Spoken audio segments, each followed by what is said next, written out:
Halo, sahabat ASN Pejuang Perubahan dimanapun Anda berada. Selamat datang di podcast singkat Wawasan Integritas ASN. Saya, Anissa Natasha Marsha, akan menemani Anda dalam obrolan seputar nilai-nilai dasar ASN, khususnya berakhlak, dan bagaimana kita bisa menerapkannya secara nyata di lingkungan Badan Narkotika Nasional.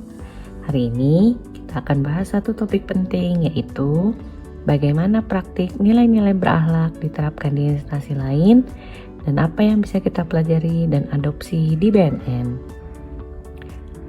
Nah, apa sih itu berakhlak dan mengapa itu penting? Berakhlak adalah singkatan dari nilai-nilai dasar ASN, yaitu berorientasi pelayanan, akuntabel, kompeten, harmonis, loyal, adaptif, dan kolaboratif. Nilai ini bukan sekedar slogan, tapi menjadi fondasi budaya kerja yang efektif dan profesional. Namun, seperti halnya visi dan misi, nilai ini bisa berhasil atau hanya jadi formalitas tergantung implementasinya. Nah, mari kita ambil contoh di Kementerian Keuangan.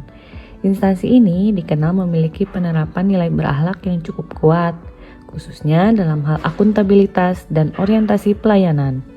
Contoh nyatanya, pertama, sistem pelaporan berbasis digital yang transparan. Kedua, layanan publik seperti DJP online yang terus diperbarui. Dan yang ketiga, pegawai diberi pelatihan berkelanjutan tentang etika pelayanan dan integritas. Nah, dengan contoh-contoh tadi, tingkat kepercayaan publik meningkat serta pegawai lebih terukur dalam kinerja dan budaya pelayanan makin mengakar. Nah, ada juga contoh lainnya dari Kementerian PAN-RB. Kementerian PAN-RB bukan hanya pencetus gerakan berakhlak, tapi juga konsisten menerapkannya. Pertama, dari segi berorientasi pelayanan, mereka meluncurkan berbagai kanal aduan dan aspirasi seperti SP4N Lapor yang benar-benar aktif ditindaklanjuti. Yang kedua adalah dari segi adaptif dan kolaboratif.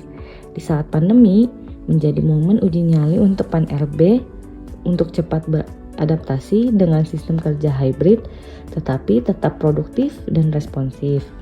Sehingga mereka mengaitkan kinerja pegawai dengan sejauh mana mereka menerapkan nilai-nilai berakhlak dalam pekerjaan, bukan hanya hasil akhir.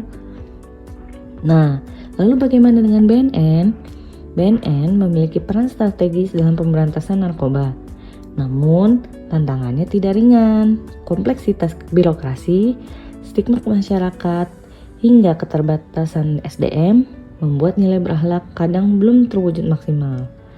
Nah, kalau kita tinjau, pertama, dari orientasi pelayanan, sudah ada layanan rehabilitasi, edukasi, bahkan aplikasi pengaduan. Namun, nyatanya belum semua daerah merasakan kualitas layanan yang setara. Kemudian, dari segi kompetensi dan adaptif. Di BNN sudah ada pelatihan, tapi belum merata. Masih ada pegawai yang gagap teknologi atau belum mampu berinovasi. Dan juga dari segi kolaboratif, sebenarnya di BNN sudah ada sinergi lintas lembaga, tapi seringkali masih formalitas tanpa follow up yang konkret.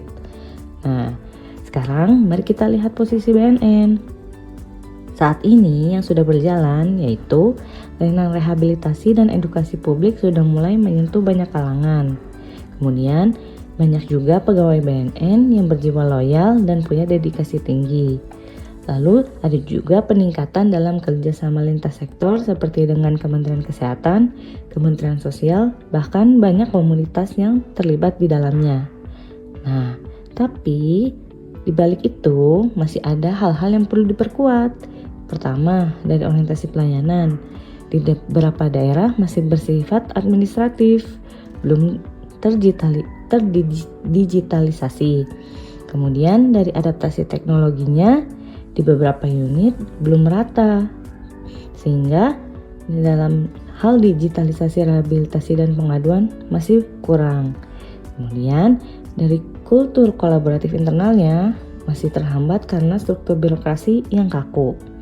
Nah, apa nih yang bisa kita adopsi dari tadi yang sudah dijelaskan, yaitu dari Kementerian Keuangan dan juga Kementerian PAN-RB. Pertama, digitalisasi pelayanan publik. Nah, seperti DJP online, BNN bisa kembangkan aplikasi layanan rehabilitasi terpadu atau konsultasi daring berbasis komunitas. Yang kedua, bisa juga adanya reward berbasis kinerja dan nilai akhlak. Sehingga pegawai yang menunjukkan integritas dan pelayanan prima diberi pengakuan, bukan hanya berorientasi pada hasil angka. Kemudian bisa juga pelatihan internal bertema akhlak, sehingga dibuat program pelatihan ringan seperti Coffee Morning Akhlak untuk berdiskusi santai seputar nilai dan implementasinya.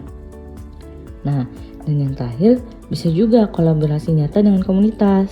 Kita libatkan komunitas anti narkoba lokal secara aktif dan ajak mereka jadi bagian dari mitra berakhlak. Nah, Sobat ASN, budaya kerja tidak dibentuk oleh aturan semata, tapi oleh keteladanan, konsistensi, dan keberanian untuk berubah. Sebagai bagian dari BNN, kita bisa jadi agen perubahan. Dari hal kecil seperti menyapa warga yang datang ke kantor, merespon pengaduan dengan empati, hingga saling membantu rekan kerja yang kesulitan dalam hal teknologi. Jadi, jangan tunggu dulu perintah, mulailah menjadi ASN yang berakhlak dan tunjukkan bahwa BNN bukan hanya lembaga penindak, tapi juga pelayan bangsa yang berintegritas. Terima kasih sudah mendengarkan episode hari ini. Jika Anda terinspirasi, bagikan podcast ini kepada rekan-rekan ASN lainnya. Mari kita bersama membangun budaya kerja yang kuat, profesional, dan penuh makna. Sampai jumpa di episode berikutnya.